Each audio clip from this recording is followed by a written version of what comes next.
तुम्हें ये राधे मनुष्य राधे का सभी जो देह भक्तों मिला को। है केवल कृपा से मिला है।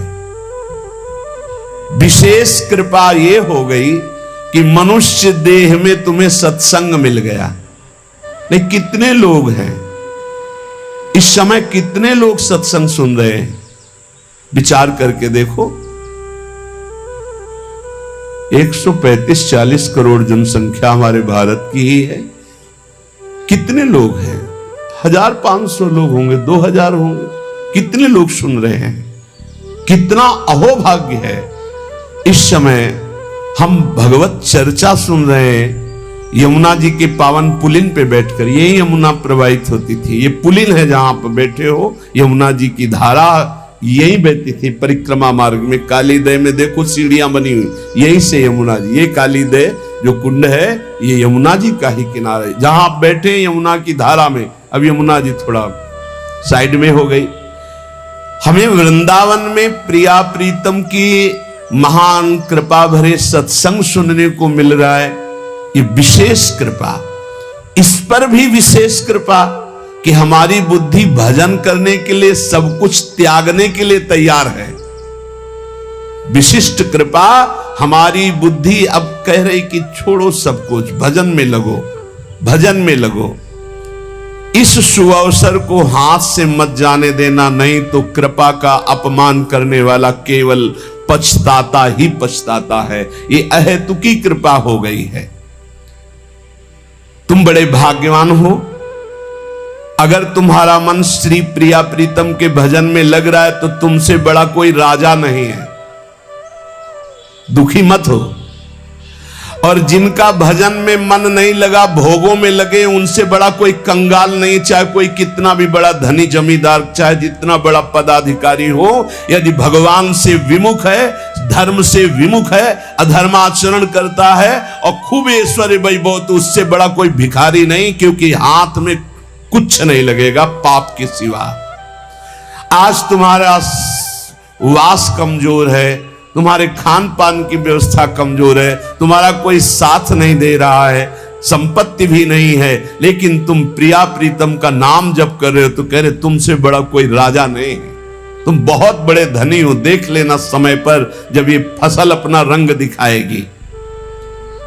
भजन में तुम्हें कुछ त्याग करने के लिए हम नहीं कह रहे हैं। तुम जो काम करते हो धर्म पूर्वक करो। जो काम करते हो प्रभु को समर्पित कर दो और नाम जप करते रहो। शरीर को सेवा का साधन बना दो, मन को सुमिरन में लगा दो।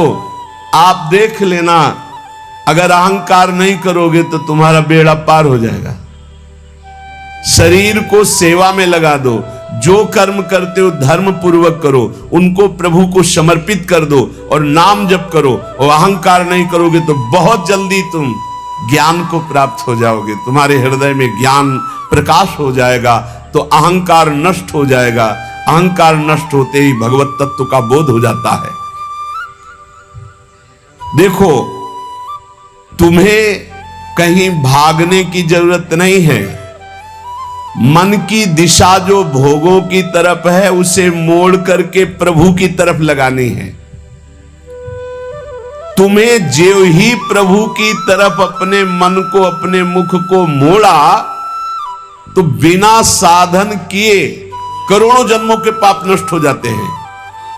सन्मुख हो ही जीव मोहि जब ही, जन्म कोटि अघ नाशो तब ही। जे ही जीव भगवान के सन्मुख हुआ, मन को मोड़कर प्रभु की तरफ किया, राधा राधा, करोड़ों जन्मों के पाप नष्ट होने लगते हैं। जिनका भोगों की ओर मन है, चिंता, शोक, भय, दुख, जन्म, मृत्यु ये नहीं हटेगा। चाहे जितना रुपया जमा कर लो, चाहे जितना भोग लो, चिंता, शोक, भय, मृत्यु ये तुम्हें सताते रहेंगे। नरक के निंदनीय गर्त में तुम्हें गिरना पड़ेगा, महान दुख भोगना पड़ेगा। इसलिए तुम पर भगवान की कृपा हो गई है। मनुष्य शरीर सत्संग भजन की महिमा। अब आप अपने ऊपर कृपा कर लो कि भजन में मन को लगाओ। विश्वास करो, अपने को जो भजन में लगाता है मानो पग पग पर अपनी सुरक्षा कर रहा है, पग पग पर अपने को सुख की तरफ ले जा रहा है। और जो अपने मन इंद्रियों को भोगों में लगा रहा है तो पग पग पर अपने को फंसा रहा है, वो दुख भोगने की तरफ जा रहा है। देखो, भगवत कृपा बरस रही है, सब तरफ से कृपा बरस रही है, तुम्हारे ऊपर अपार कृपा हो गई है। बस तुम इस कृपा का परिचय करो और इस कृपा के परिचय को प्राप्त करके डूब जाओ। हमारे ऊपर अपार कृपा श्री जी की। भगवत प्राप्ति के लिए ये बहुत अनिवार्य है कि इस कृपा का आदर करो। जो जो आपके ऊपर कृपा हुई उसको वर्ण करो। कितनी कृपा! ये देखो, वृंदावन में बैठ करके भगवत चर्चा, कथन, श्रवण, नाम कीर्तन, पद गायन, संत दर्शन, भगवत दर्शन, कितना सौभाग्य। जगत को सुधारने वाली बात भी अपने मन में मत लाओ। तुम ठेकेदार नहीं हो जगत के, पहले तुम सुधरो तब बात समझ में आएगी। तुम्हारा सुधार हुआ कि जगत को सुधारना नहीं, ये सब भगवत स्वरूप है। पहले तुम सुधरो। और प्रायः ये होता है कि हम जगत सुधारने की बात, जहां थोड़ा परमार्थ बना तो हम दूसरों को सुधारने की बात सोचने लगते हैं। पहले तत्व तक पहुंचो, पहले बोध प्राप्त करो, नहीं तो बीच में अगर पूरे सच्चे खिलाड़ी नहीं हो तो माया के पार्षद टांग मार के अपने पक्ष में गिरा लेंगे और तुम अपने पक्ष में पहुंच नहीं पाओगे। इस जगत को प्रभु स्वरूप समझो और अपने आप को प्रभु के चरणों में न्यौछावर करके चुपचाप दीन बन के अपने को छुपाते हुए दीन बंधु के सुमिरन में खो जाओ।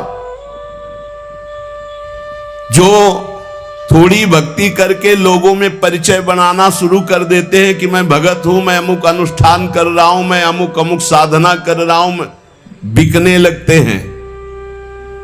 याद रखो, वो प्रभु की प्राप्ति के पथ से बहुत ही भटक जाते हैं। प्रभु के प्रेम रंग को प्राप्त करने के लिए जब तक भगवत प्राप्ति ना हो जाए तब तक परिचय को छुपा के रखना चाहिए। अपना परिचय कोई न जान पावे कि मैं कौन हूं, क्या हूं, कैसा हूं। जितना तुम परिचय छुपाओगे अपना, उतना परिचय प्रभु अपना प्रकाशित कर देंगे आपके सामने। और जितना आप अपना परिचय बढ़ाओगे उतने प्रभु अपना परिचय छुपाते चले जाएंगे। सिद्धांत को समझ लो। जितना आपका परिचय छुपेगा उतना ही आप अपना परिचय प्रकाशित कर देंगे, और जितना आप अपना परिचय प्रकाशित करेंगे उतना ही आप अपना परिचय छुपा लेंगे।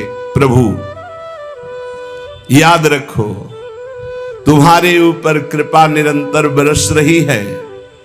कृपा चारों तरफ से घेरे हुए है। कोई क्षण भी ऐसा ना जाए जिसमें तुम कृपा सिंधु प्रभु का विस्मरण कर दो।